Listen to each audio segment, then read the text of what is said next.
Good day, Ma'am and Sir. My name is Maritas Reyes and I was born on December 18, 1991. I am 33 years old. I am a single parent, blessed with one child, and now he's 10 years old. My highest educational attainment is college undergraduate. I work as domestic helper for 2 years in Qatar, and I serve one couple and 5 teenagers ages 13, 14, 22, 25, and 31 years old. My daily routine as a domestic helper is to clean the house, wash the clothes, and ironing. I also feed the cat and water the plants. I am the one who drop and pick them up from school. I start working at 9 a.m. until 9 p.m. If the mother of my employer cannot speak in English, I will use sign language to communicate. I can also sing a nursery rhyme like Twinkle, Twinkle.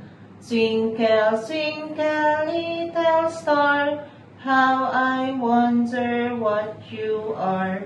Up above the world so high, like a diamond in the sky. The important thing to carrying a baby is to regularly check the diaper if it's wet. Feed the baby on time and give the medicine on time. I need this job and I love to work with you. I respect and obey you. I promise that I am surely finish my contract. I am looking forward to work with you as soon as possible to serve you with my whole heart to take care of your family with honesty and loyalty. Thank you, sir, madam.